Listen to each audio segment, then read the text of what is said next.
নমস্কার শ্রোতা বন্ধুরা,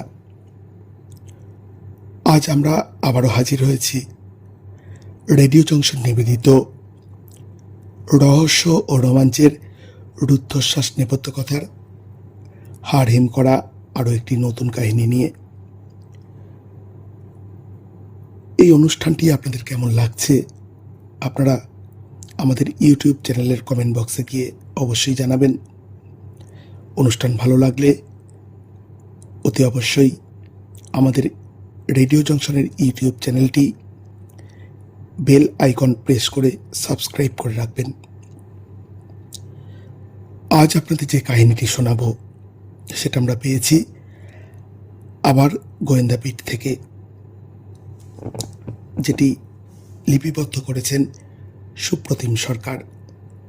সুপ্রতিম বাবুর প্রতি আমাদের ঋণ স্বীকার জ্ঞাপন করি। আজকের কাহিনীটির নাম হাতে মাত্র ৯৬ ঘন্টা। বন্ধুরা, সত্য কাহিনীগুলি কিন্তু আমাদের সতর্ক করতে শেখায় সমাজের অন্ধকারময় দিকগুলি থেকে কি করে নিজেকে সংযত রাখতে হয়। তাই মন দিয়ে শুনুন। আজকের কাহিনীর নাম হাতে মাত্র ৯৬ ঘন্টা। একটা জিনিস বোঝো, এটা পার্সোনাল ইগোর ব্যাপার নয়। আমি জানি তোমরা আপ্রাণ চেষ্টা করেছো, কিন্তু এটাও তো বুঝতে হবে যে গভর্নমেন্ট কেসটা নিয়ে প্রেসারে আছে। অলমোস্ট 72 আওয়ার্স হয়ে গেল মার্ডারটার পর, স্টিল ক্লুলেস। কিন্তু sir, we are trying our best. বললাম তো, I know that, but your best may not always be good enough. যা বলছি শোনো। আমাকে নিয়ে বেশ কথা শুনতে হচ্ছে, খুব বেশি অপেক্ষা করা যাবে না। আর তুমি পরিষ্কার করে বলো আর কতদিন লাগতে পারে। এ ধরনের কেসে তো ওইভাবে টাইমলাইন বলা মুশকিল স্যার। ট্রু, কিন্তু ওই যে বললাম, আর খুব বেশি সময় দিতে পারবো না। ম্যাক্সিমাম ৪-৫ দিন। তার মধ্যে হলো তো হলো, না হলে CID will take over. Right sir. ফোনটা রেখে দেওয়ার পর মেজাজটা তেতো হয়ে যায় এসপির। এই ভয়টাই পাচ্ছিলেন গত রাত্রে। মিডিয়া যা হইচই শুরু করেছে, কেসটা সিআইডিকে না দিয়ে দেয়। সাত সকালে মোবাইলে খোদ ডিজির নম্বর ভেসে উঠতেই প্রমোদ গুনছিলেন, এবং যেখানে বাঘের ভয় সেখানেই সন্ধে হলো। সময় বেঁধে দেওয়া হলো, পারলে ৪-৫ দিনের মধ্যে সলভ করো, না হলে হাল ছেড়ে দাও, সিআইডি দেখবে। লালবাজারের যেমন ডিডি অর্থাৎ ডিটেকটিভ ডিপার্টমেন্ট পশ্চিমবঙ্গ পুলিশের, তেমন সিআইডি ক্রিমিনাল ইনভেস্টিগেশন ডিপার্টমেন্ট। কোনো জটিল কেস যদি দ্রুত সমাধান করতে ব্যর্থ হয় থানা, কলকাতায় সেটা অবধারিত চলে যায় ডিডির হাতে। কখনো কখনো ঘটনা ঘটার কয়েক ঘন্টার মধ্যেই। আর রাজ্য পুলিশের এলাকায় হলে একইভাবে জেলা পুলিশের কেসের তদন্তের দায়িত্ব পড়ে সিআইডির ওপর। স্বাভাবিক এবং প্রচলিত প্রথা। থানার হাজারটা কাজ থাকে, কেসের তদন্ত তার মধ্যে একটা। কিন্তু ডিডি বা সিআইডির মূল কাজই হলো ঘোরালো মামলার তদন্ত। ডিজি যেমন বললেন, পার্সোনাল ইগোর ব্যাপার নেই এখানে। ভুল, কে বলল নেই? ইগোর ব্যাপার আছে। সে কলকাতা পুলিশ হোক বা রাজ্য, একটা সুস্থ প্রতিযোগিতার ব্যাপার থাকেই থানা বনাম ডিডি বা সিআইডির। যাদের কাছে কোনো কেস চলে গেলে থানার মনে হয় আমরা পারলাম না, তাই ওদের দিল। সূক্ষ্মভাবে হলেও এই আমরা ওরাটা আছে। এসপিরও ঠিক সেটাই মনে হয় ডিজির সঙ্গে মিনিট খানেকের ফোনটা শেষ হওয়ার পর। 3 দিনেও পারিনি যখন, ধরে নেওয়া হচ্ছে আমরা পারবো না, ওরা পারবে। সিনেমায় হলে কি হতো এসব ক্ষেত্রে?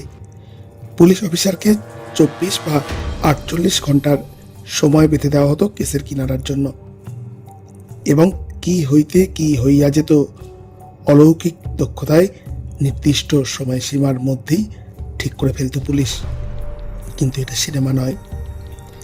এসপি ভাবতে থাকেন, হাতে 4-5 দিন মাত্র সময়, তার মধ্যে হবে আদৌ? সবে 3 দিন হয়েছে। হ্যাঁ বলার মতো কোনো লিড নেই এখনো, কিন্তু মরিয়া চেষ্টা চলছে দিন রাত। ডিজি সাহেব ঠান্ডা মাথার মানুষ, কিন্তু আজ ফোনে যথেষ্ট অধৈর্য শোনাচ্ছিল। ওর দিক থেকেও ভাবার চেষ্টা করেন পুলিশ সুপার। এই দুদিনেই যা লেখালেখি আর প্রচার হচ্ছে কেসটা নিয়ে, রাজ্যের পুলিশ প্রধান হিসেবে নিশ্চয়ই প্রবল চাপে আছেন। সিআইডিকে কেসটা দিলেই যে কোনো জাদুদণ্ডে 2 দিনের মধ্যে কিনারা হয়ে যাবে মামলার, এমনটা ডিজিও নিশ্চয়ই আশা করেন না। কিন্তু সিআইডির মতো স্পেশালাইজড ইনভেস্টিগেটেড ইউনিটকে দায়িত্ব দিলে চাপমুক্তি হয় সাময়িক।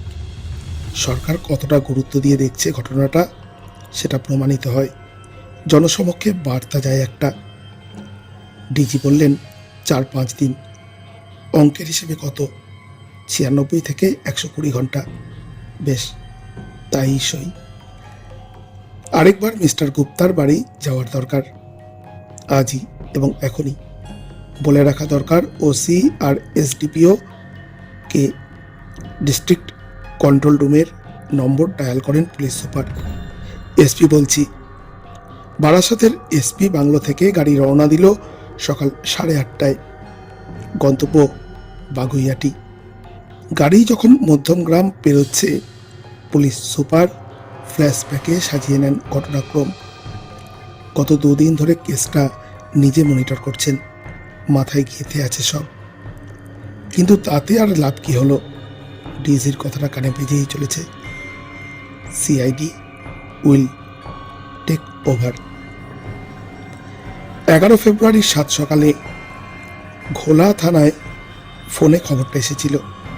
উত্তর 24 পরগনার বেলঘরিয়া মহকুমার এই থানাটা খুব বেশি দিন হলো তৈরি হয়নি। কয়েক বছর আগে খড়দা থানা ভেঙে এই ঘোলা থানার পত্তন। কারণও ছিল নতুন থানা তৈরির। আয়তনের নিরিখে একটা বিশাল এলাকা ছিল খড়দা থানার অন্তর্গত।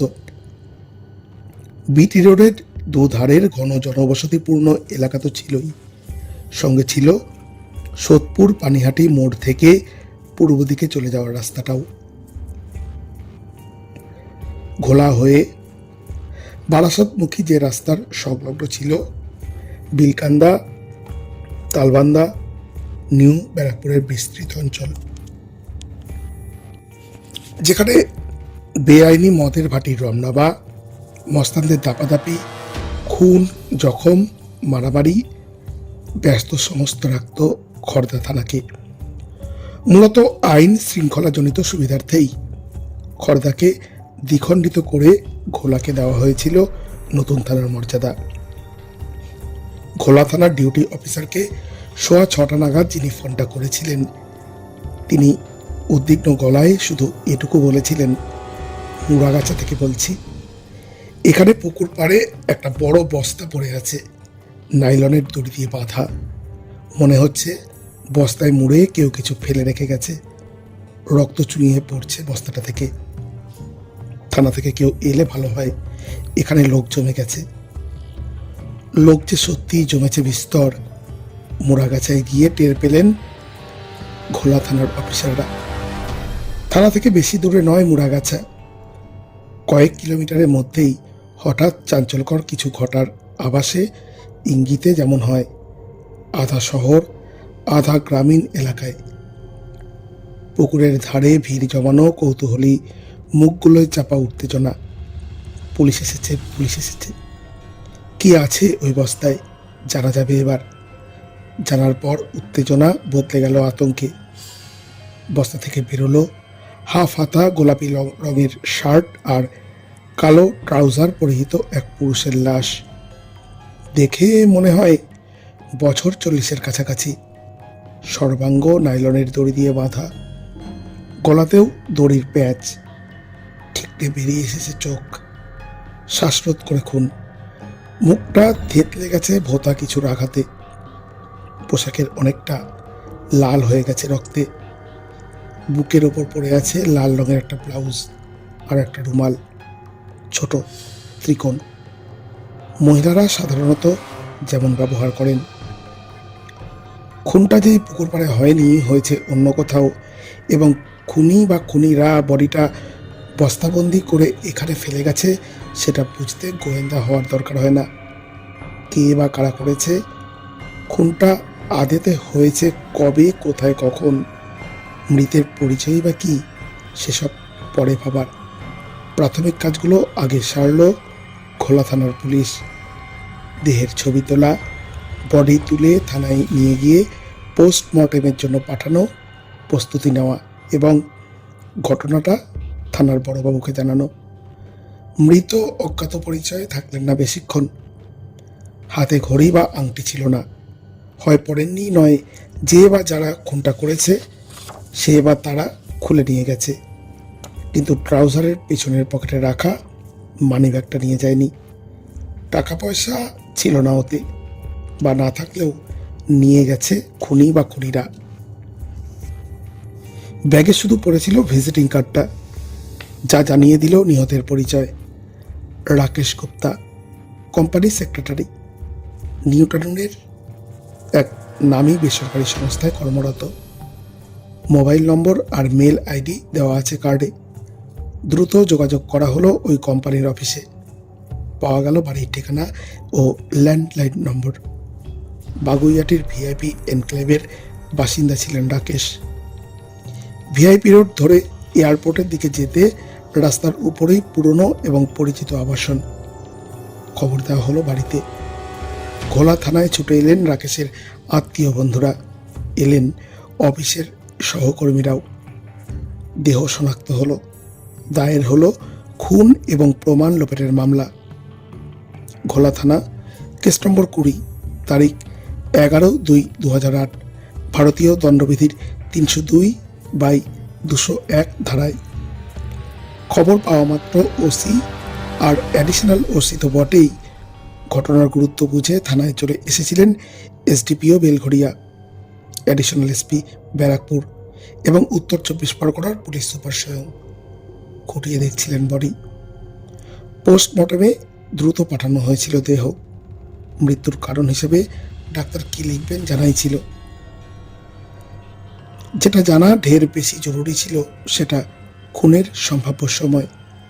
ডাক্তার বললেন রাকেশের মৃত্যু ঘটেছে দেহ আবিষ্কারের অন্তত 14-15 ঘন্টা আগে, অর্থাৎ খুনটা সম্ভবত হয়েছে আগের দিন, মানে 10 ফেব্রুয়ারির দুপুর থেকে সন্ধ্যের সময়। সাধারণ বুদ্ধিতে এটা বোঝাই যাচ্ছিল এই খুনে এক নয় একাধিকের যুক্ত থাকার সম্ভাবনা 99%। বছর 40-এর রাকেশ যথেষ্ট স্বাস্থ্যবান ছিলেন। তাকে এভাবে মেরে দড়ি দিয়ে বেঁধে বস্তাবন্দি করে ফেলে আসা সম্ভব কোনো একজনের পক্ষে? তর্কের খাতিরে না হয় ধরে নেওয়া গেল খুনটা একজনই করেছে এবং সে যথেষ্ট শক্তিশালী। তাহলেও খুনের পরে লাশ সরিয়ে ফেলার বন্দোবস্ত করতে আরও এক বা একাধিকের সাহায্য লেগেছিল নিশ্চিত। পুলিশ সুপার যখন সহকর্মী অফিসারদের নিয়ে পৌঁছলেন বাগুইয়াটির ভিআইপি এনক্লেভে, প্রায় বেলা 10:30। টিভি মারফত খবরটা জানাজানি হয়ে গেছে ততক্ষণে। আবাসিকরা ভিড় জমিয়েছেন রাকেশের একতলার ফ্ল্যাটের সামনে। গেটের বাইরে কৌতূহলী জটলা দানা বাঁধছে ক্রমশ। প্রেসের গাড়ি এসে থামছে একে একে। ছিমছাম 2 বেডরুম ফ্ল্যাট। সচ্ছলতার যতটা ছাপ আছে ঘরে, বৈভবের ততটা নয়। রাকেশ গুপ্তা এই ফ্ল্যাটে থাকতেন 7 বছর হলো, স্ত্রী কবিতা এবং 8 বছরের মেয়ে দিয়াকে নিয়ে। কবিতা এখন সন্তান সম্ভবা।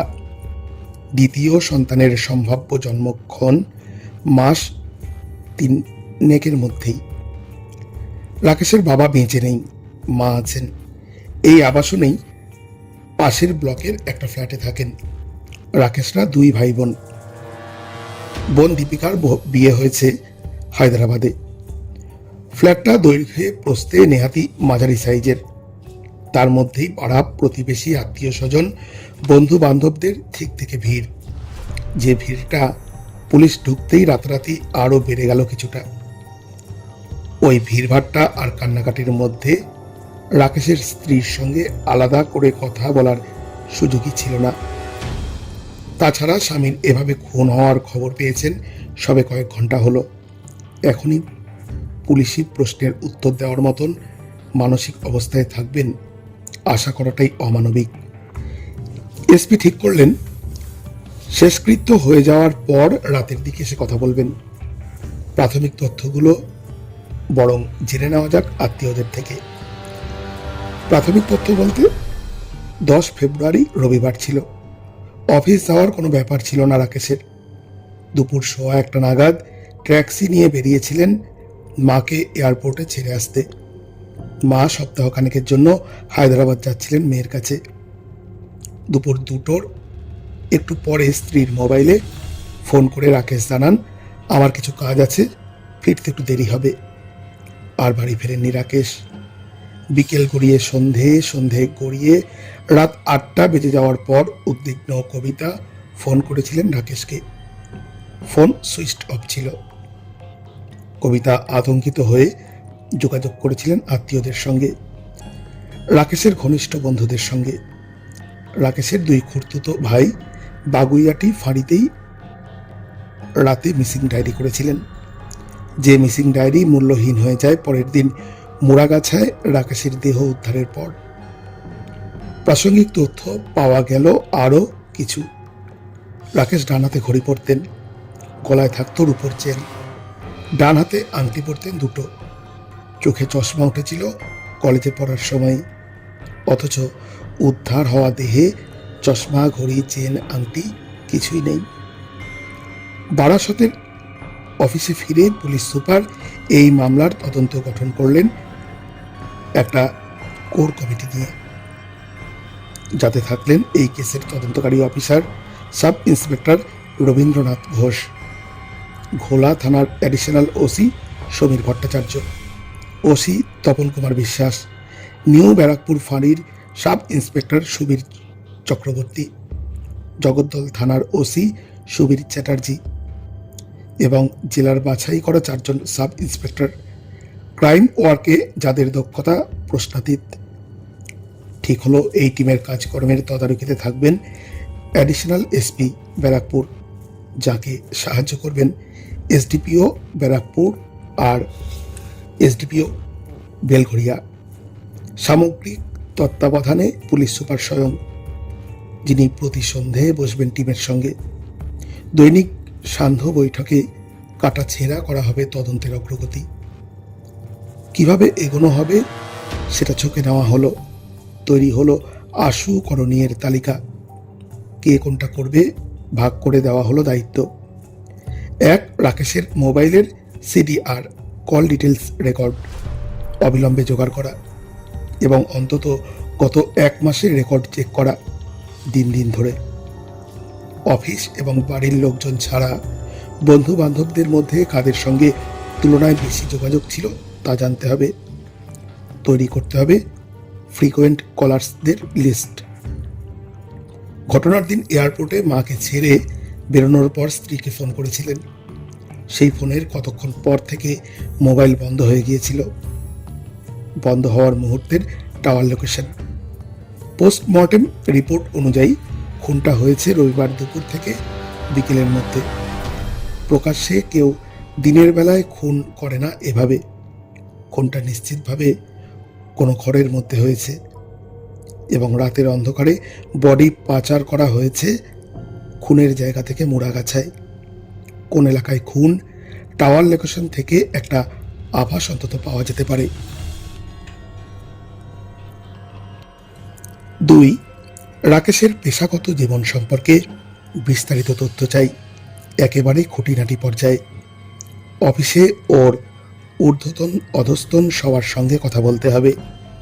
জানতে হবে কোনো গোলমাল চলছিল কিনা অফিসে, কোনো পেশাগত চাপে ছিলেন, থাকলেও কি বা কেমন সেই চাপ। অফিসে কোনো সহকর্মিনীর সঙ্গে বিশেষ সম্পর্ক ছিল, এমন ঘনিষ্ঠতা কোনো যা নিয়ে অফিসে গসিপ, আড়ালে আবডালে আলোচনা। 3, তথ্য চাই ব্যক্তি রাকেশ সম্পর্কেও। এত জিনিস থাকতে মৃতদেহের ওপর লাল ব্লাউজ কেন, লেডিস রুমাল কেন? কোনো মহিলা গঠিত ব্যাপারে জড়িয়ে পড়েছিলেন রাকেশ, যা কারো বা কাদের তুমুল ক্রোধ বা ঈর্ষার কারণ হয়েছিল? সেই থেকে কোন পাড়া প্রতিবেশী আর বন্ধু বান্ধবদের সঙ্গে কথা বলে রাকেশের ব্যক্তিজীবন সম্পর্কে যতটা সম্ভব খোঁজ খবর নিতে হবে। কোনো তথ্যই ফেলে দেওয়ার নয়, তদন্তের এই গোড়ার সত্যটা মাথায় রেখে। 4, এত জায়গা থাকতে মোড়াগাছার পুকুর পাড়ে বডি ফেলে আসা কেন? জায়গাটা আগে থেকে ঠিক করা ছিল? সম্ভবত তাই। এবং যদি তাই হয়, তাহলে স্থানীয় দুষ্কৃতীদের এক বা একাধিকের জড়িত থাকার সম্ভাবনা প্রবল, যার বা যাদের এলাকার ভূগোল সম্পর্কে স্বচ্ছ ধারণা ছিল। সুতরাং ঘোলা, খড়দা, টিটাগড়, ব্যারাকপুর স্থানীয় সমস্ত দাগি দুষ্কৃতীর গত 48 ঘন্টার গতিবিধি সম্পর্কে খবর চাই। এমন পুরনো পাপী কেউ আছে যাকে এলাকায় দেখা যাচ্ছে না গতকাল থেকে?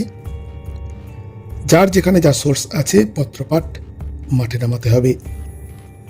5, যথাসম্ভব দ্রুত ডিটেকশন চাই। 12 ঘন্টাও হয়নি বডি উদ্ধার হয়েছে, এর মধ্যেই মার্ডারটা নিয়ে হইচই শুরু হয়েছে। সেটা যে আরও বাড়বে তাড়াতাড়ি কিনারা না হলে সেটা আন্দাজ করার জন্য কোনো পুরস্কারও নেই। হইচই যে এর মধ্যেই বেড়েছে অনেকটাই, সেটা এসপি টের পেলেন রাত 9:30 নাগাদ ফের বাগুইয়াটি গিয়ে। যখন ঢুকছেন, বিভিন্ন নিউজ চ্যানেলের 1 ডজন বোম নিমেষে ধেয়ে এলো মুখের দিকে। পাশ কাটিয়ে ঢুকলেন কোনো মতে। ফ্ল্যাটে তখনও লোক ভর্তি। ময়নাতদন্ত পর্ব চুকতে দুপুর গড়িয়ে গেছে। শেষকৃত্য সম্পন্ন হয়েছে সন্ধেয়। রাকেশের মা এবং বোন পরের দিন সকালেই ফ্লাইট ধরে হায়দ্রাবাদ থেকে ফিরে আসছেন কলকাতায়। মিসেস গুপ্তার সঙ্গে আধ ঘন্টা একান্তে কথা বলা গেল বিস্তর অনুরোধ উপরোধের পর। মহিলা নিস্তুপ বসেছিলেন বিছানায়। প্রাথমিক সমবেদনা জানানোর পর যা কিছু প্রশ্ন করলেন এসপি, হয় মাথা এলিয়ে, নয় 2-1 শব্দে উত্তর দিলেন কবিতা। কাউকে সন্দেহ হয়? না। রাকেশের কোনো শত্রু ছিল? না। এবং শেষ পর্যন্ত যাবতীয় দ্বিধা কাটিয়ে আপনাদের দাম্পত্য জীবন কেমন ছিল? একটাই শব্দ খরচ করলেন সদ্য স্বামীহারা মহিলা, ভালো। এসপি খুঁটিয়ে লক্ষ্য করছিলেন মিসেস গুপ্তাকে। শোকের নানা রকম চেহারা হয়, হয় উদ্বেল, হয় সংযত, অথবা দুটোর মাঝামাঝি, বা অন্য কোনো প্রকাশ। শোক শোকই নির্দিষ্ট বিশেষণে বাধা যায় কখনো? যদি যেত, মিসেস গুপ্তাকে সংযতর গোত্রে ফেলা যেত দ্বিধাহীন। বাহ্যত অন্তত শোক তাপের আকুলতা নেই তেমন। অবশ্য শোকে পাথর হয়ে যাওয়া বলেও তো কথা আছে বাংলায়। ভিতরের উথাল পাথাল বাইরে আসে না সবার। আধ ঘন্টার বাক্যালাপের পর তবু মনে হয় এসপি ভদ্রমহিলাকে একটু যেন বেশি নির্তাপ লেগেছে। নাকি ভুল ভাবছেন? মহিলার শোকের পাথর হয়ে গিয়েছেন এবং বাহ্যিক প্রকাশটা তার উচ্চকিত নয়। 10:30 রাত। ভিআইপি এনক্লেভ থেকে বেরিয়ে গাড়িতে ওঠার সময়ও ফের হামলে পড়ল মিডিয়া। বক্তব্য চাই এসপির। তদন্ত সবে শুরু হয়েছে, সমস্ত দিকই খতিয়ে দেখা হচ্ছে। জাতীয় একটা গতানুগতিক কোট দিয়ে গাড়িতে উঠে পড়লেন পুলিশ সুপার। নামকরা বাণিজ্যিক সংস্থার পদস্থ কর্তার নৃশংস খুন, বস্তাবন্দি অবস্থায় দড়ি বাঁধা দেহ উদ্ধার, দেহের উপর ব্লাউজ ও মহিলাদের ব্যবহার করা রুমাল। এটা তেমন খবর নয়। প্রথম 2-1 দিনের হইচইয়ের পর যা স্বাভাবিক গতিতে চলে যাবে প্রথম পাতা থেকে ভিতরের পাতায়। প্রাইম টাইম থেকে সরে যাবে চ্যানেলের আর 5টা খবরের ভিড়ে। এই খুনে রহস্য আর জল্পনা হাঁটছে হাত ধরাধরি করে। সমাধান না হওয়া পর্যন্ত মিডিয়ার অনুবীক্ষণের নিচে থাকবেই পুলিশের প্রতিটা নড়াচড়া। খুনের সম্ভাব্য কারণ নিয়ে হাজার তত্ত্ব উঠতে থাকবে হাওয়ায়। ঠিক এখানেই চ্যালেঞ্জ বর্তমান প্রজন্মের তদন্তকারীদের। মিডিয়ার গোয়েন্দাগিরি সামলে নিজেদের গোয়েন্দাগিরি চালিয়ে যাওয়া। শুধু তদন্ত করা এবং কেসের সমাধানই যথেষ্ট নয়। কী লাইনে তদন্ত এগোচ্ছে তার আজ যাতে মিডিয়া না পায়, কাগজে পড়ে বা চ্যানেলে দেখে যাতে সাবধান না হয়ে যায় সম্ভাব্য অপরাধীরা, সেটাও নিশ্চিত করা।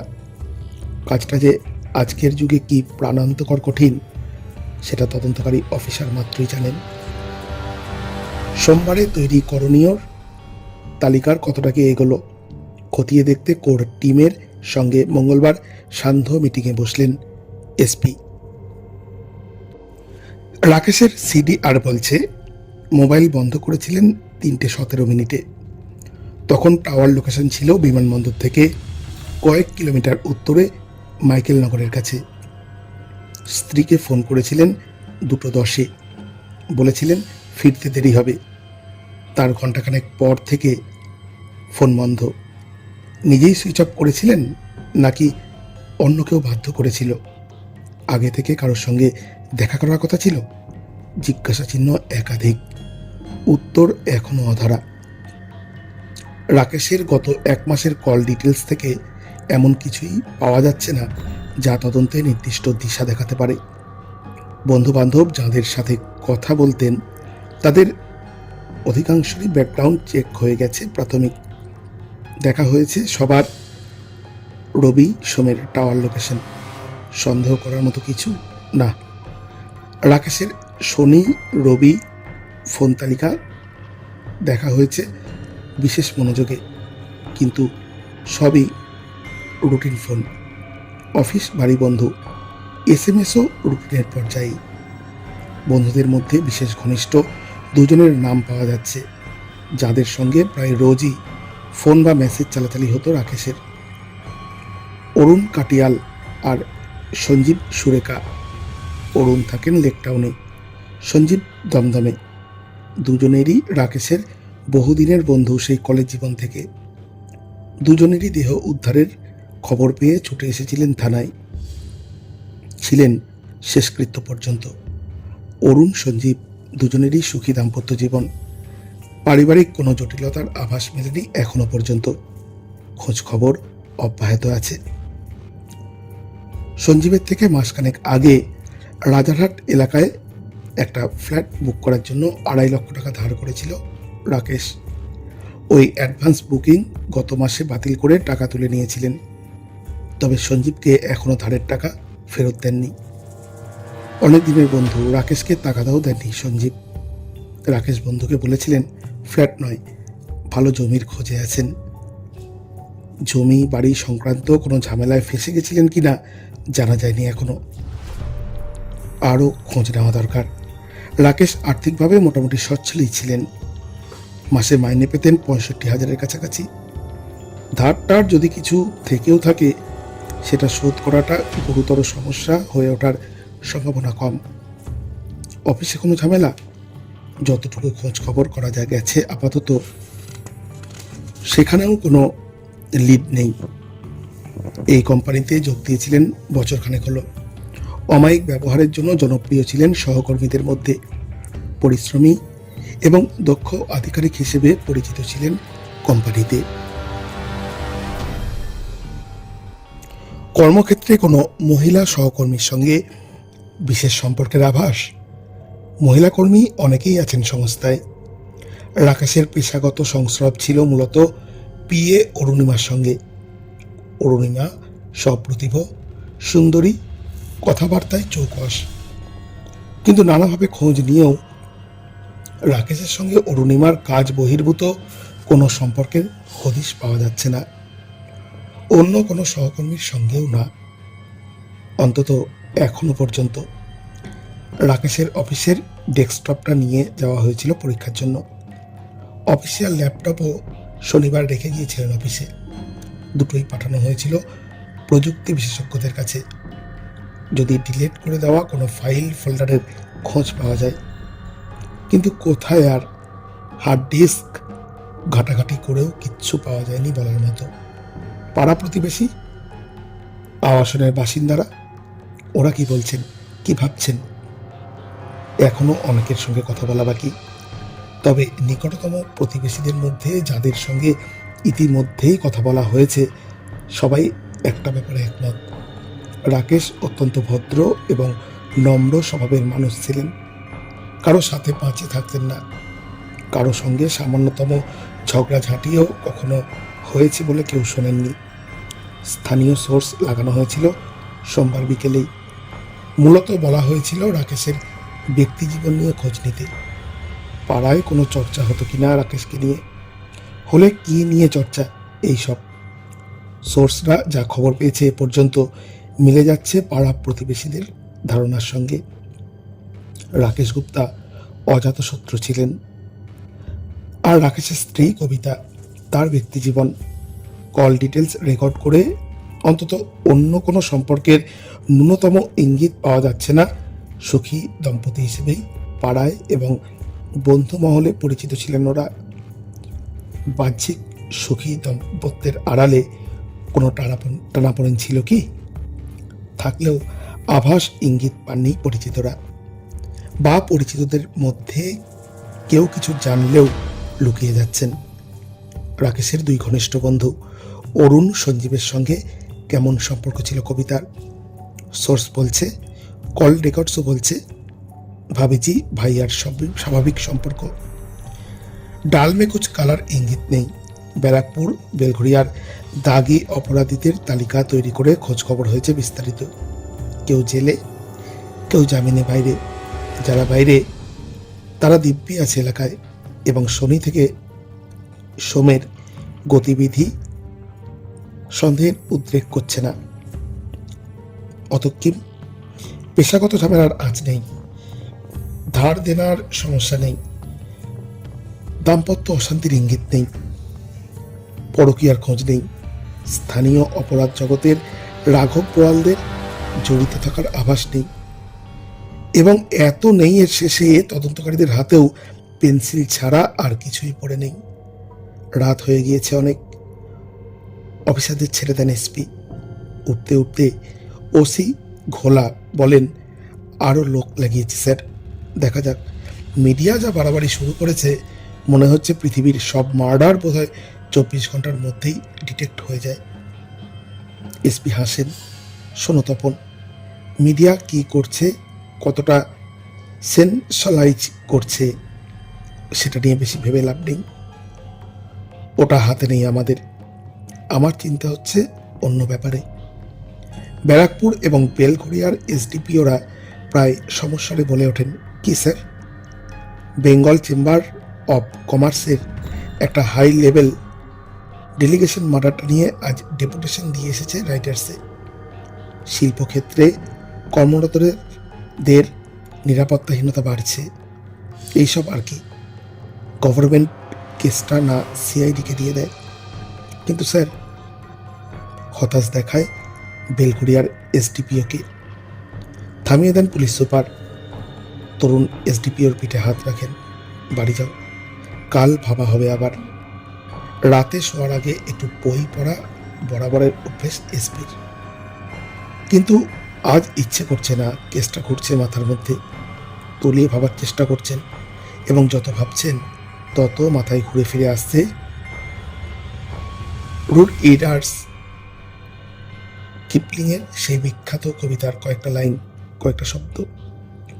অপরাধের সঙ্গে বিন্দুমাত্র সম্পর্ক নেই কিপলিংয়ের এই বহু চর্চিত কবিতার, যার ব্যঞ্জনা বহুমাত্রিক।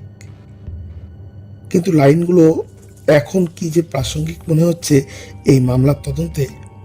হোয়াট, হোয়াই, হোয়েন, হাউ, হোয়ার, হু।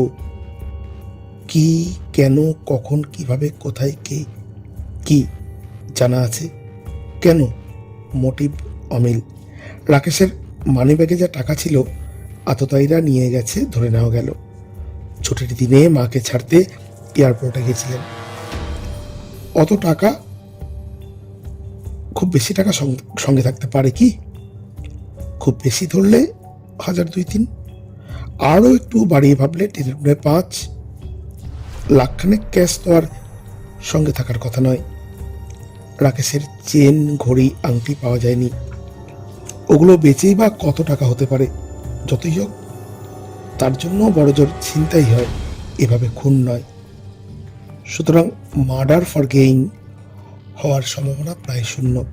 তাহলে ঘুরে ফিরে আটকে যাওয়া সেই মোটিভেই কখন উত্তর পাওয়া গেছে? কিভাবে? ময়নাতদন্তের রিপোর্ট জানিয়েছে কোথায়? উত্তর মেলেনি এখনো। কে বা কারা? কেন রহস্যই এখনো ভেদ করা গেল না। কে বা কারা তো পরের ব্যাপার। নতুন করে সব শুরু করতে হবে। নতুন করে শুরুই শুধু নয়, শেষও যে করতে হবে দুঃসাধ্য দ্রুততায়। পরের দিন সকালেই বুঝে গেলেন এসপি, যাকে রাগঢাকহীন ভাষায় জানিয়ে দিলেন ডিজি। খুব বেশি সময় দিতে পারবো না আর, ম্যাক্সিমাম 4-5 দিন। তার মধ্যে হলো তো হলো, নয়তো CID will take over. Police সুপারের গাড়ি বাংলো থেকে বেরোলো 8:30 নাগাদ। গন্তব্য ভিআইপি এনক্লেভ। মিসেস গুপ্তার সঙ্গে আরেকবার খোলাখুলি কথা বলা খুব দরকার। আত্মীয়দের আনাগোনা এখনো লেগেই আছে গুপ্তা পরিবারে। দাদার মৃত্যুর পর খবর পেয়েই সোমবার সন্ধ্যেতেই মাকে নিয়ে কলকাতায় চলে এসেছিলেন বোন দীপিকা। সংসারটা মূলত দীপিকাই সামলাচ্ছেন এখন। উপায় কি আর? ছেলের অকাল মৃত্যুতে মা শয্যাশায়ী হয়ে পড়েছেন, জ্ঞান হারাচ্ছেন যখন তখন। কবিতাও সারাদিন নিজের ঘরে শুয়ে থাকছেন, নিস্তব্ধ। মেয়ে দিয়া ছাড়া আর কারোর সঙ্গে কথা প্রায় বলছেনই না। ড্রয়িং কাম ডাইনিং রুমের একটা সোফায় বসেছিলেন পুলিশ সুপার। রাকেশের শ্রাদ্ধানুষ্ঠানের খুব বেশি দেরি নেই আর। শ্রাদ্ধের পরের দিন আবাসনে আয়োজিত হবে স্মরণ সভা। সেই সভার জন্য দাদার ছবির একটা কোলাজ তৈরি করছেন বোন দীপিকা, পুরনো ফ্যামিলি অ্যালবাম ঘেঁটে। চা বিস্কুট এসেছে। খুচরো কথার মাঝে দীপিকা ছবিগুলো দেখাতে থাকেন এসপিকে। এইটা ভাইয়ার কোলে আমি ছোটবেলায় রাজস্থান বেড়াতে গিয়ে। এইটা ভাইয়ার 15th বার্থডের। এটা কলেজের এক্সকারশনে বন্ধুদের সঙ্গে ভাইজাকে। আর এটা ভাইয়ার বিয়ের দিন আমার সঙ্গে। গলা বুঝে আসে দীপিকার, মাথা নিচু করে ফেলেন। আর এটা ফ্রেমের ডান দিকের একটা ছবিতে চোখ আটকে গেছে এসপির। একটা বই হাতে নিয়ে কিছু একটা পড়ছেন রাকেশ দাঁড়ানো অবস্থায়, সামনে মাইক্রোফোন। দীপিকা মুখ তোলেন। এটা মুশায়েরার। মুশায়েরা? হ্যাঁ, দাদা কবিতা লিখত তো, ডাকও পেত ঘরোয়া কবিতা পাঠের আসরে। অবসর সময় সাহিত্য চর্চা করত। তাই? আপনার দাদা তো বেশ গুণী মানুষ ছিলেন।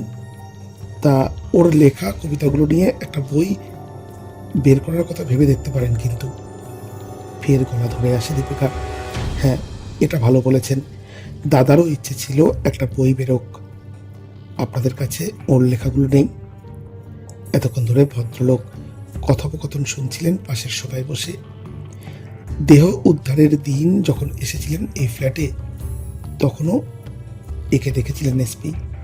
নিজেই পরিচয় দেন ভদ্রলোক। স্যার, আমি রঞ্জিত পোদ্দার। আমার কাছে আছে রাকেশের রিসেন্ট বেশ কিছু লেখা। আমিও একটু আধটু লেখার চেষ্টা করি। রাকেশ আর আমি ঠিক করেছিলাম পরের বইমেলায় কবিতার বই বের করবো দুজনে।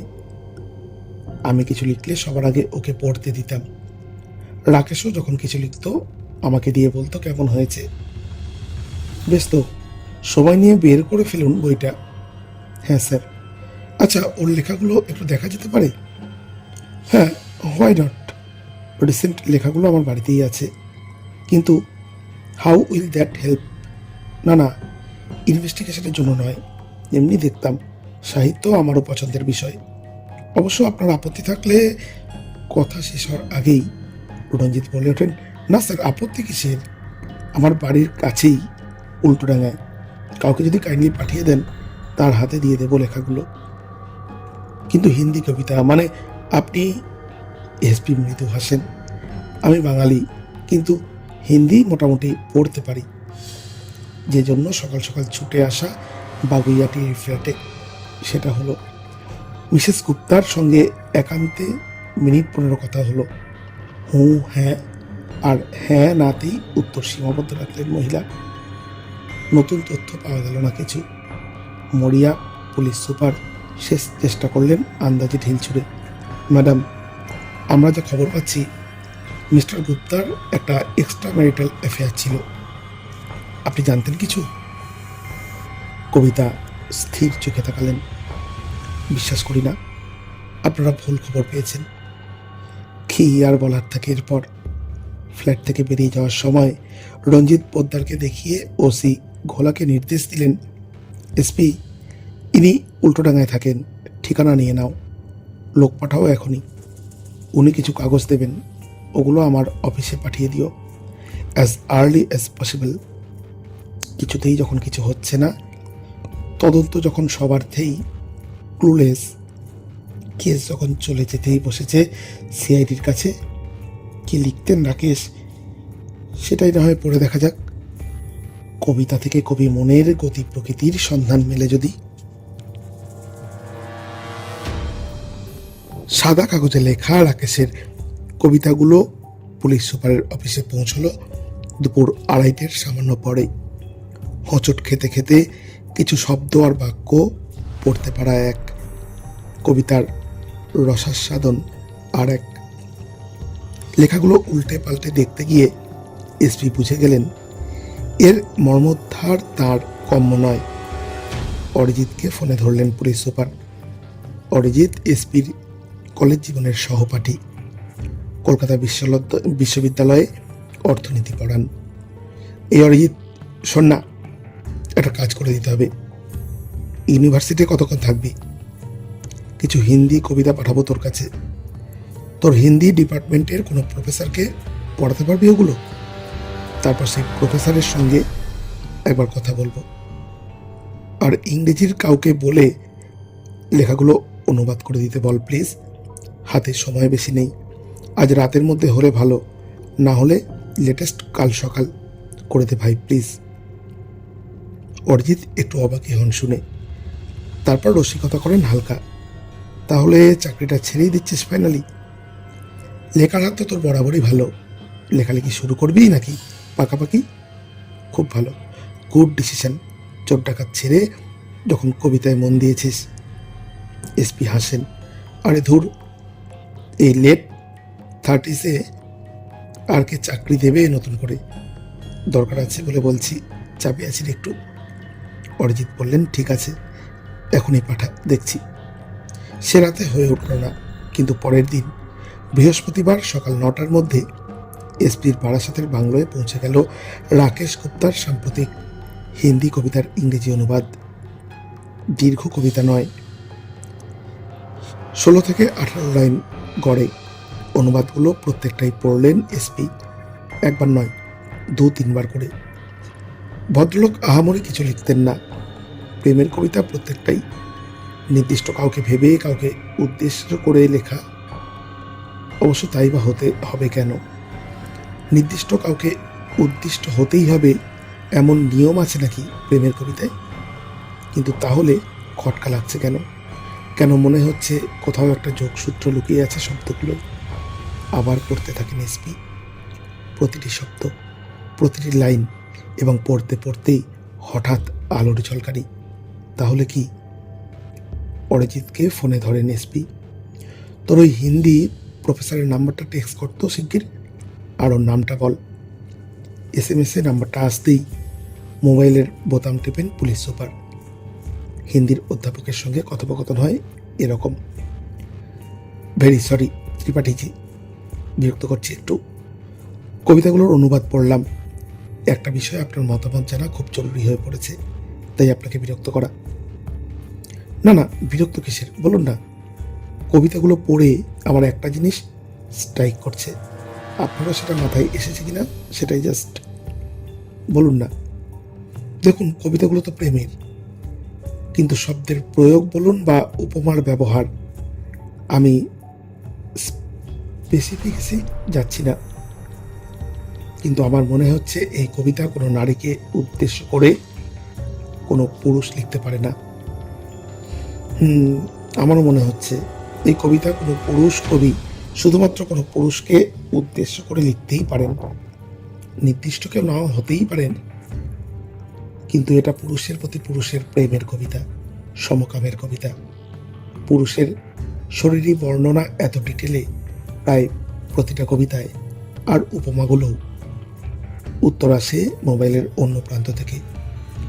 এসপি সাহেব, ইউ আর রাইট। পড়ে আমারও মনে হয়েছে, এটা খুব ডিস্ট্রিক্টলি মনে হয়েছে, অলমোস্ট আনমিস্টেকেবল। থ্যাংকস আ লট ত্রিপাঠীজি, এটাই জানার ছিল। ফোনটা রেখে দেয় এসপি। ঠান্ডা মাথায় ভাবতে বসেন। রাকেশ গুপ্তার মেয়ে আছে 8 বছরের, দ্বিতীয় সন্তান আগত প্রায়। সেই লোক এমন কবিতা লিখতেন যার ছত্রে ছত্রে সমকামের ঘোষণা। রাকেশ কি তাহলে উভকামী ছিলেন? এই উভকামিতার কথা কোনোভাবে জেনে গিয়েছিলেন বলেই কি অতটা শোক সন্তুষ্ট দেখায়নি রাকেশের স্ত্রীকে? যদি ধরেই নেওয়া যায় যে রাকেশ উভকামী ছিলেন, তাতেই বা তদন্ত এগোচ্ছে কোথায়? রাকেশের চরিত্রের একটা সম্ভাব্য দিকের ব্যাপারে আভাস পাওয়া গেছে মাত্র, সূত্র কোনোভাবেই এখনো বলা যাচ্ছে না একে। তদন্তকারী টিমকে এসপি জানালেন ব্যাপারটা। মিস্টার গুপ্তা প্রবাবলি বাইসেক্সুয়াল ছিলেন। খোঁজ খবর করার সময় এই অ্যাঙ্গেলটা মাথায় রেখো। সোম, মঙ্গল, বুধ পেরিয়ে বৃহস্পতিবার হতে চলল। ব্রেক থ্রু হলো না এখনো। এই সপ্তাহের মধ্যে না হলে আগামী সোমবার জেলা পুলিশের থেকে কেস ডায়েরি চেয়ে নেওয়া হবে ভবানী ভবনে সিআইডির সদর দপ্তরে। বুঝতে পারছিলেন এসপি একটু হতাশই লাগছিল। হতাশা কাটার সামান্য সম্ভাবনা দেখা দিল শুক্রবার বিকেলে। আইসি জগদ্দল সুবীর চ্যাটার্জির ফোনে উত্তেজিত শোনাচ্ছে সুবীরকে।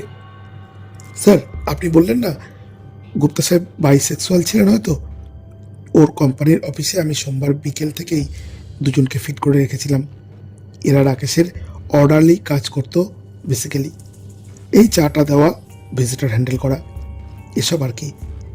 এই কদিন ফিমেল অ্যাঙ্গেলেই কনসেন্ট্রেট করছিলাম, আজ অন্য অ্যাঙ্গেলে খোঁজ নিলাম। অনেকক্ষণ কথা বললাম। তো কি পেলেন? Very interesting sir. এরা বলছে একটা 25-30 বছরের লোক গত 3 মাস ধরে মাসে অন্তত 2 বার রাকেশের চেম্বারে আসতো। দুপুর 12টা থেকে 12:15 মধ্যে আসতো। মিনিট 10-15 ঘরে থাকতো, তারপর চলে যেত। সে তো একটা কর্পোরেট অফিসে একজন সিনিয়র এক্সিকিউটিভের কাছে কত লোকই দেখা করতে আসে, তাতে কি প্রমাণ হলো? ঠিক স্যার, কিন্তু সঙ্গে আরও একটা ইন্টারেস্টিং জিনিস বলছে যতক্ষণ এই লোকটা ঘরে থাকতো সাহেব নাকি বাইরে লাল বাতি জ্বালিয়ে দিতেন। অর্ডার লিখে বলেও দিতেন যাতে ভেতরে কেউ না আসে। এরা নাকি কখনো অন্য কোনো ভিজিটরের ক্ষেত্রে করতেন না। এসপিকে এখনও নিরুত্তাপ শোনায়। তাতেই বা কি এমন গুরুতর প্রমাণ হচ্ছে? বলছি স্যার, গুপ্তাজি লাস্ট 3 মাসের ভিজিটার্স লিস্ট স্ক্যান করেছি গত ঘন্টা 2 ধরে। এই লোকটার আইডেন্টিটি এস্টাবলিশ করা গেছে স্যার। এর নাম চন্দন বসু, বনগাঁয় বাড়ি। ক্রিমিনাল হিস্ট্রি আছে স্যার। কি হিস্ট্রি? আইসি বনগাঁকে ফোন করে নামটা দিয়েছিলাম স্যার। এসডিপিও বনগাঁ সাহেবকেও বলেছিলাম।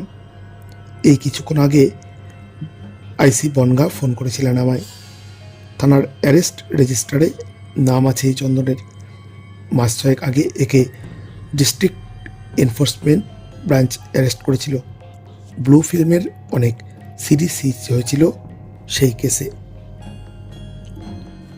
এসপি চেয়ার ছেড়ে উঠে পড়েছেন এবার।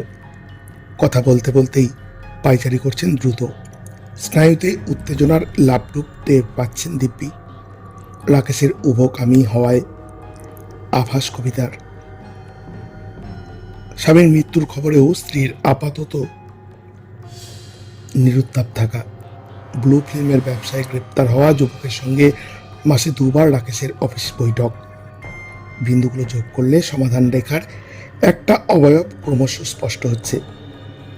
সুবীর প্রশ্ন করেন, এই চন্দনটাকে তুলে নিই স্যার? না, ডোন্ট রাশ। আগে ছেলেটার ফোন নাম্বারটা নিয়ে যাও বনগা থানা থেকে, পেয়ে যাবে অ্যারেস্ট রেজিস্টারে। রবিবার 10 ফেব্রুয়ারি দুপুর থেকে সোমবার সকাল অবধি টাওয়ার লোকেশন নিয়ে জানাও যত তাড়াতাড়ি সম্ভব। কোনো সার্ভিস প্রোভাইডারের ফোন ইউজ করে ফোন করে থাকে সেটাও জানাও কুইকলি। আমি বলে দিচ্ছি ওদের টপ লেভেলে ঘণ্টাখানেকের মধ্যে পেয়ে যাবে সিডিআর। ঘণ্টাখানেক পেরোনোর আগেই সুবীর ফোন করলেন আবার, এবং যে চূড়ান্ত উত্তেজিত ভঙ্গিতে স্যার বলে কথা শুরু করলেন। পুলিশ সুপার বুঝে গেলেন সমাধান আসন্ন। স্যার, খাপে খাপে মিলে যাচ্ছে। রবিবার দুপুর 2টো থেকে সোয়া 3টে পর্যন্ত মাইকেলনগর, তারপর থেকে মাঝরাত পর্যন্ত নিউ ব্যারাকপুর সেক্টরে স্ট্যাটিক। রাত 1:30টায় মুড়াগাছার কাছাকাছি। এসপি দ্রুত সিদ্ধান্ত নেন, এবার তুলে নাও চন্দনকে যত তাড়াতাড়ি সম্ভব। বাড়িতে দুম করে রেড করতে চেও না, যদি না থাকে তাহলে আসবেই না। আর রেড হওয়ার পর হাওয়া হয়ে যাবে। আগে জেনে নাও কোথায় আছে বা কোথায় থাকতে পারে। লোকাল ছেলে, খবর পাওয়াটা কঠিন হবে না। আমি এসডিপিও বনগাকে বলে দিচ্ছি, রেডি হয়ে টিম নিয়ে আধ ঘন্টার মধ্যে বেরিয়ে পড়ো। সিভিল গাড়িতে, সিভিল ড্রেসে, কুইক।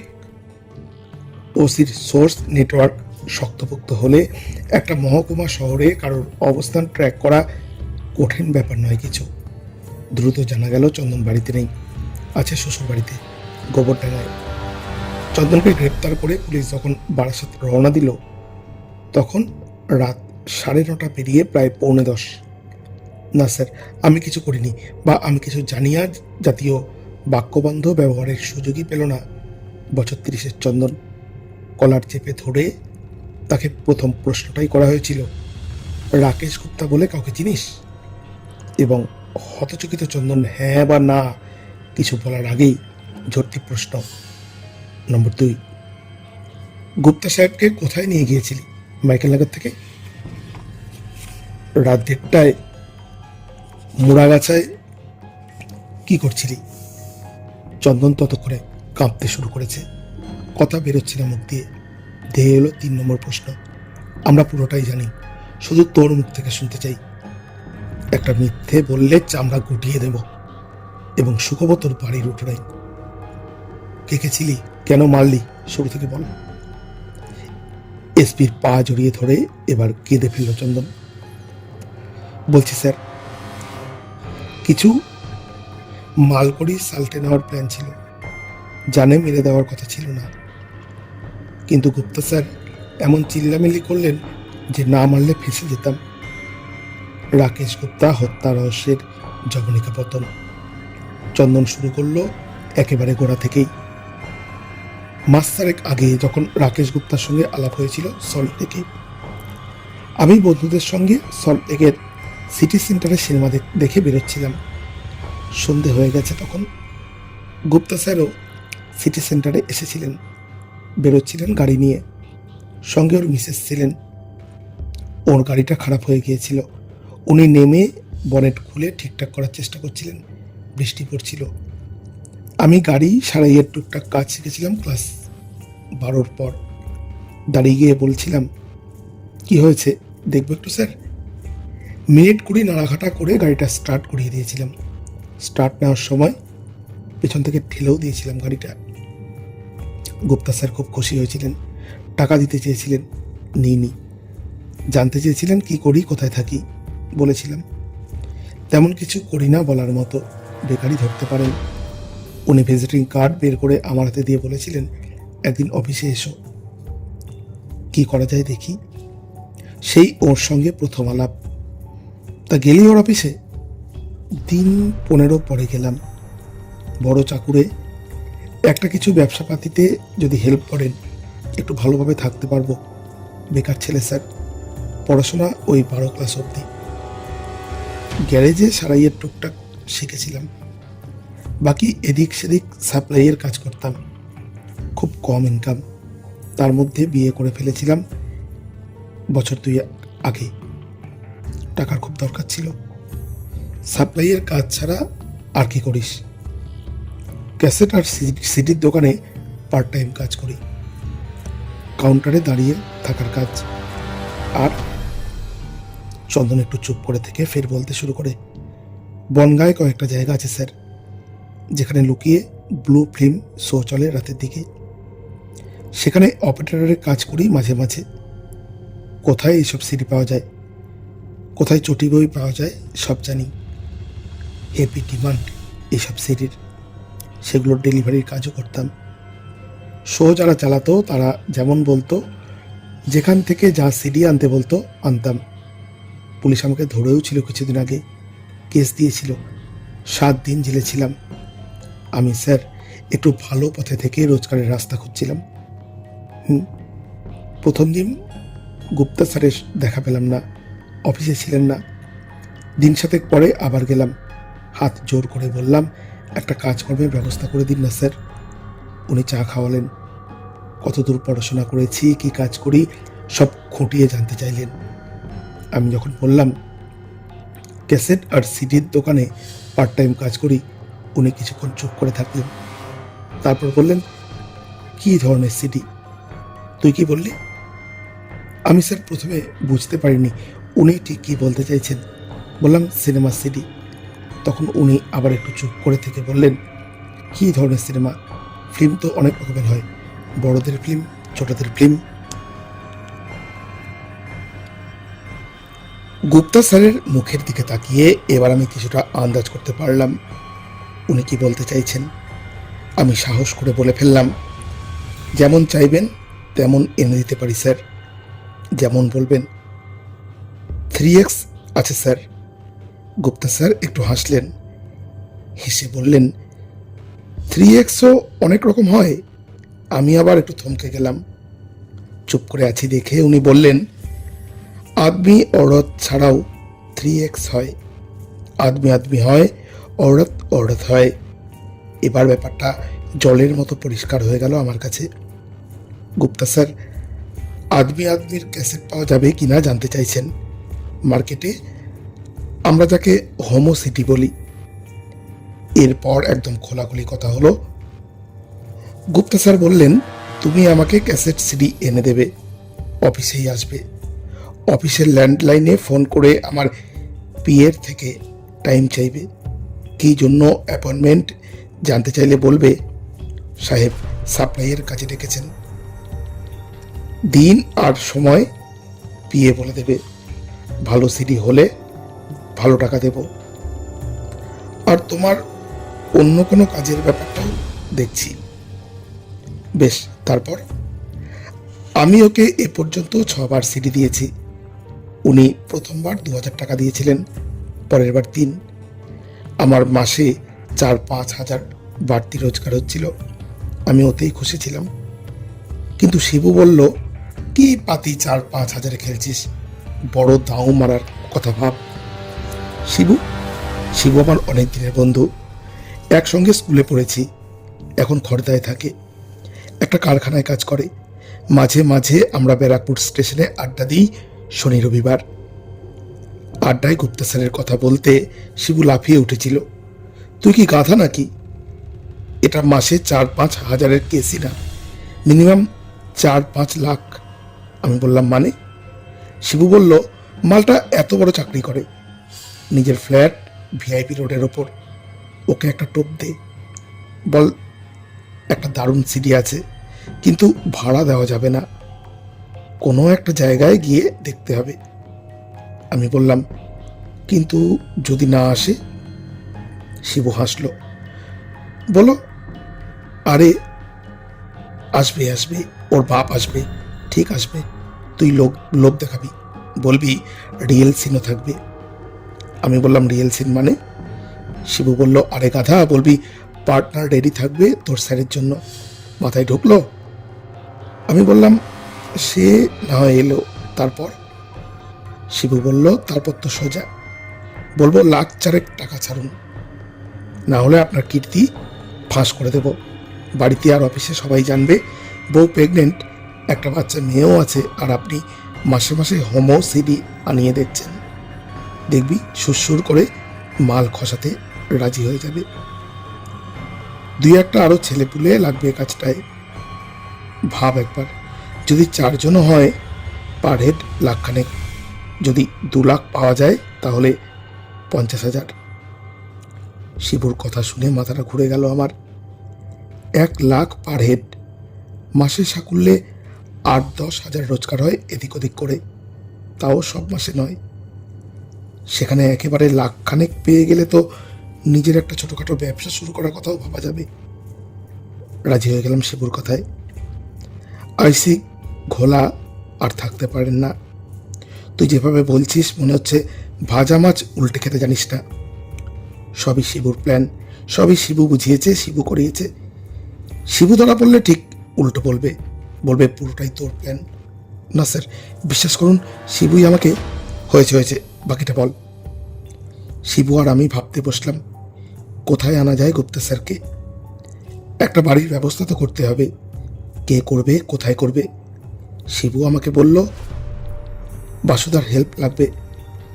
বাসুদা নিউ ব্যারাকপুর এলাকার নামকরা মস্তান ছিল এক সময়।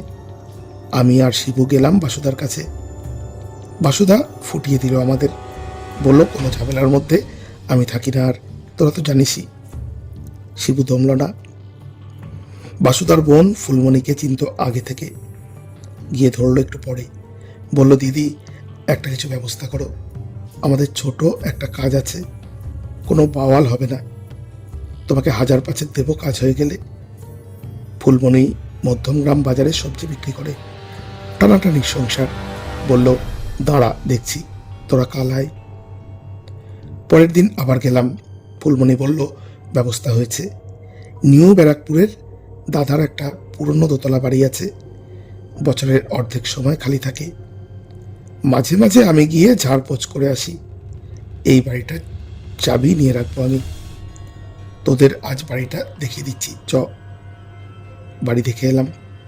তারপর যেমনটা প্ল্যান ছিল তেমনটাই হলো। শিবু ঠিকই ধরেছিল। গত শনিবার ওর অফিসে গিয়ে সিডি আর রিয়েল সিনের কথা বলতে গুপ্তাজি রাজি হয়ে গেলেন। রবিবার দুপুর 1টা নাগাদ মাইকেলনগরে আসতে বললাম। উনি বললেন 2:30-এর আগে হবে না। ওই 2:30 নাগাদই ট্যাক্সি করে এলেন। আমি নিয়ে গেলাম বাসুদার বাড়িটায়। মাইকেলনগর মোড় থেকে হেঁটে 15-20 মিনিট পরজোর। ঢুকে দেখলাম শিবুর সঙ্গে আর একটা ছেলে আছে। শিবু আলাপ করালো, বলল, নাম জিৎ, খর্দার ছেলে। আর ছিল লক্ষ্মী। লক্ষ্মী আবার কে? স্যার, ঘোলা এলাকাতেই থাকে, স্বামীর সঙ্গে ঝগড়া, একসঙ্গে থাকে না। শিবুর সঙ্গে আগে অনেকবার দেখেছি, ওদের মধ্যে রিলেশন আছে একটা। ঠিক আছে, বলতে থাক। ঘরটা খুব নোংরা অবস্থায় ছিল। 3-4টে খালি বিয়ারের বোতল মেঝেতে পড়েছিল। কাঠের ওপর বেশ কয়েকটা সিডি আর কয়েকটা হিন্দি চটি বই ছিল। গুপ্তা স্যার বুঝলাম হকচকিয়ে গেছেন, অভ্যেস নেই তো এইসব জায়গায় আসার। শিবু বলল, বসুন স্যার, বসুন, আপনার একটু অসুবিধা হবে এখানে, কিন্তু এসব কাজ তো খুব ভদ্র জায়গায় করা মুশকিল, বোঝেনই তো। গুপ্তাজি বসলেন না। ওর মুখ দেখেই বুঝতে পারছিলাম খুব অস্বস্তি হচ্ছে। একটু চুপ করে থেকে বললেন, এখানে প্রজেক্টর কোথায়, সিডিটা দেখবো কি করে? শিবু বলল, ওসব 8 ঘন্টার মধ্যে এসে যাবে, ততক্ষণ আপনি এই বইগুলো দেখতে পারেন, হেপি হেপি ছবি আছে। তারপর জিৎ বলে ছেলেটাকে বলল, সাহেবকে ঢেলে দে না একটা। জিৎ বলল, বিয়ার খাবেন স্যার একটু? আপনার অনারে আজ ইংলিশ মানও আছে, হুইস্কি চলবে? একটু নেশাটা ধরুক, তারপর রিয়েল সিন হবে। গুপ্তা স্যার রেখে গেলেন। সোজা আমার দিকে তাকিয়ে বললেন, চন্দন, হোয়াট ইজ দিস? আমি এখানে মদ খেতে আসিনি। এসব কি? তুমি আমাকে সিডিগুলো দাও, আমি দেখে নেক্সট উইক ফেরত দিয়ে দেবো। আমি বললাম, স্যার, প্রজেক্টর এসে যাবে একটু পরেই, আপনি একটু ধৈর্য ধরে বসুন। আর এই সিডিগুলো বাইরে দেওয়া যাবে না, আপনাকে তো বলেছিলাম আগে। উনি এবার আরও খোঁজে গেলেন। আমি এখানে আর অপেক্ষা করতে পারবো না, তোমার কথায় এখানে আসাটাই ভুল হয়েছে, আমি চলে যাচ্ছি। গুপ্তা স্যার দরজার দিকে এগোনো মাত্রই মেঝেতে বসা শিবু লাফ দিয়ে উঠল, সঙ্গে জিত। দেখলাম শিবু কোমরে গোঁজা ছুরি বার করেছে। লক্ষ্মী ছুটে দরজা আটকে দাঁড়ালো, আর নিমেষের মধ্যে গুপ্তা স্যারের হাত থেকে মোবাইলটা কেড়ে নিল জিত। আমাকে দিয়ে বলল, ফোনটা সুইচ অফ কর। গুপ্তা স্যার তখন ভয় পেয়ে গেছেন, আমার দিকে তাকালেন, বললেন, মুঝে জানে দো। শিবু বলল, স্যার, আপনাকে আমরা আটকে রাখবো বলে আনিনি, আপনি শুধু 5 লাখ টাকা আমাদের দেবেন 7 দিনের মধ্যে, ব্যাস। গুপ্তা স্যার একটু সামলে উঠেছেন তখন, বললেন, টাকা? কিসের টাকা? 1 পয়সাও দেব না। শিবুর উত্তর রেডি ছিল, দিতে তো হবেই স্যার, না হলে আপনার মান ইজ্জত সব মায়ের ভোগে যাবে।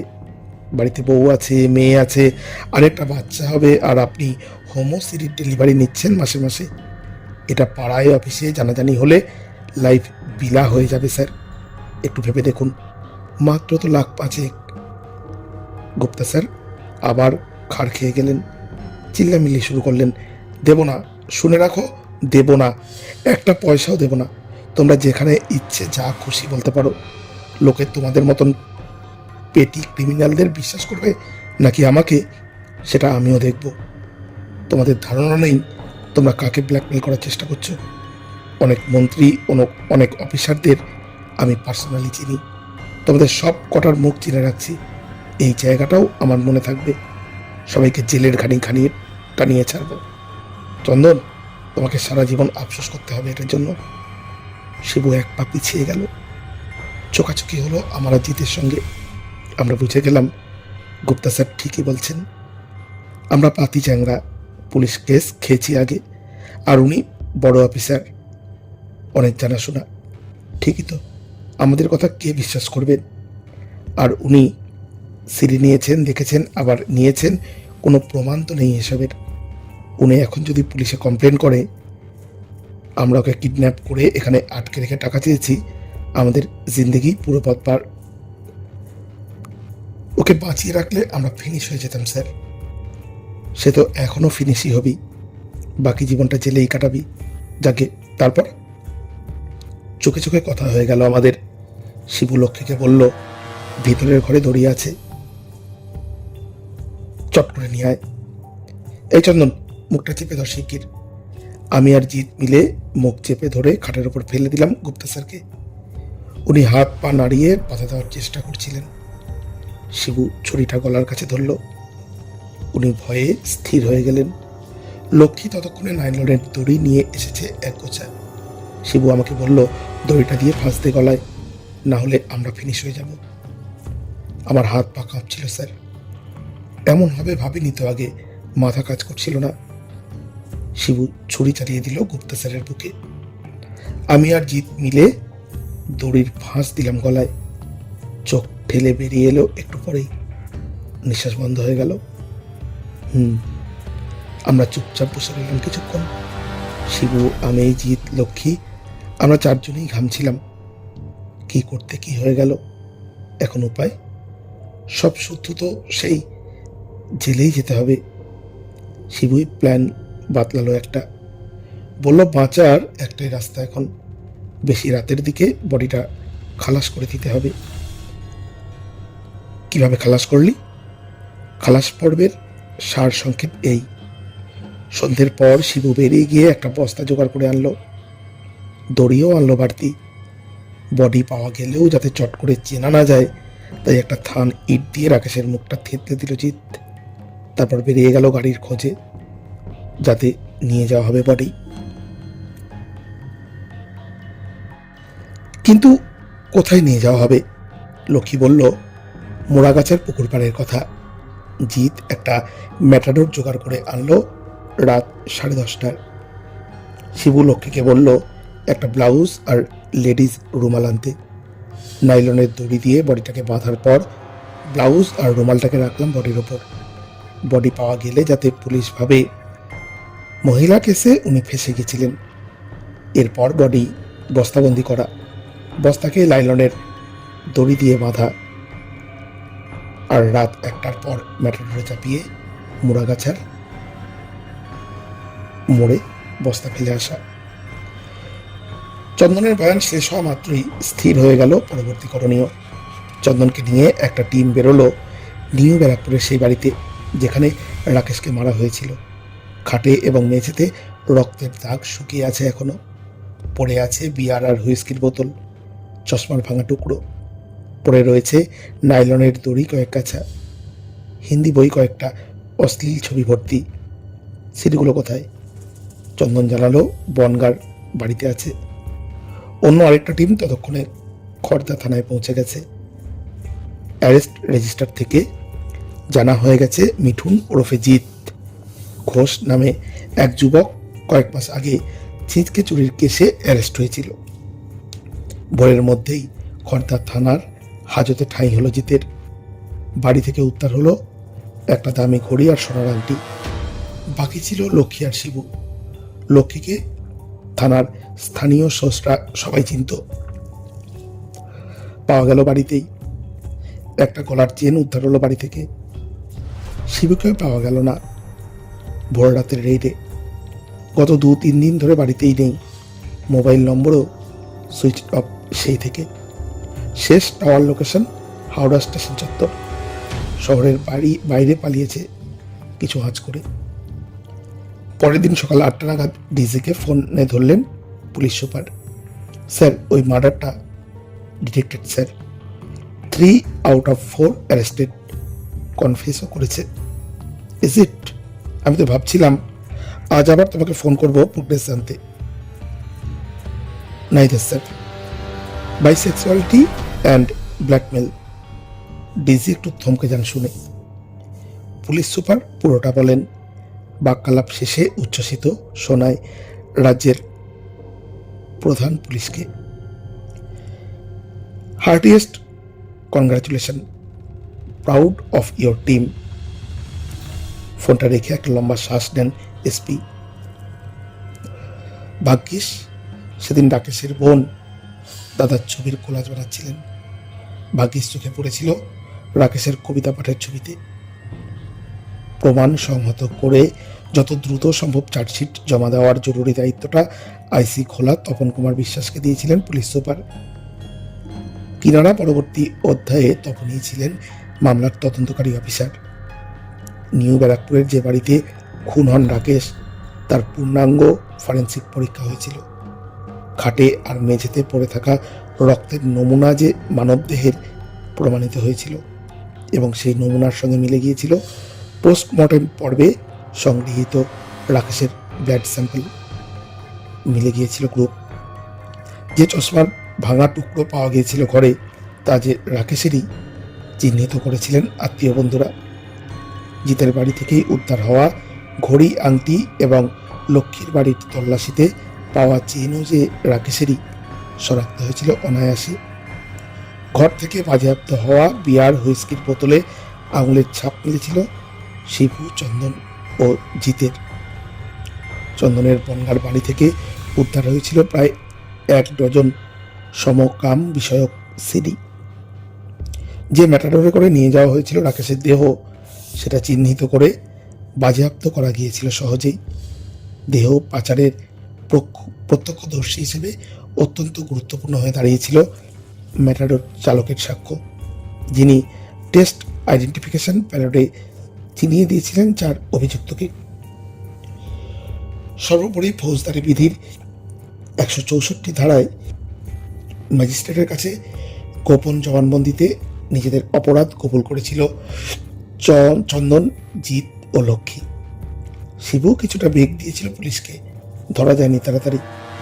শিবুকে ফেরার দেখিয়েই চার্জশিট জমা দিয়েছিলেন তপন।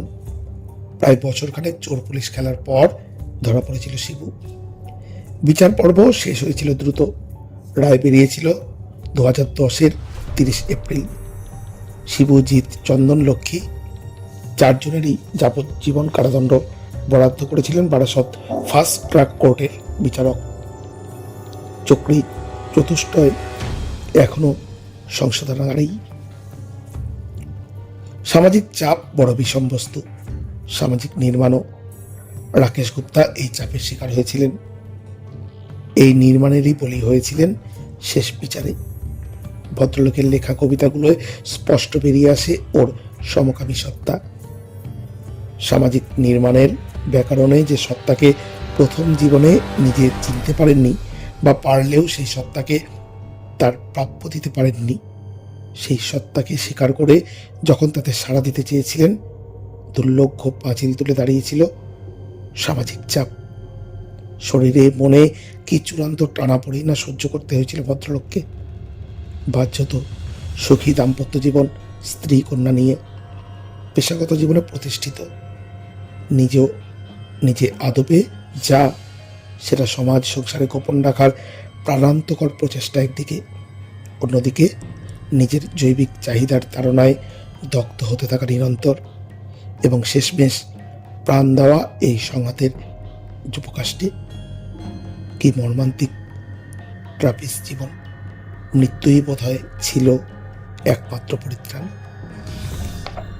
শুনছিলেন রেডিও জংশন নিবেদিত রহস্য ও রোমাঞ্চের রুদ্ধশ্বাস নেপথ্য কথার আরও একটি সত্য কাহিনী। কাহিনীটির নাম হাতে মাত্র 96 ঘন্টা, যেটা আমরা পেয়েছি আবার গোয়েন্দাপীঠ এই বই থেকে। লিখেছেন সুপ্রতিম সরকার। সুপ্রতিম সরকারের প্রতি রেডিও জংশনের কৃতজ্ঞতা জ্ঞাপন করি। বন্ধুরা, শুনছেন তো, দেখছেন তো, বুঝছেন তো? হ্যাঁ, সমস্ত কাহিনীগুলো আপনারা শুনে সতর্ক থাকুন।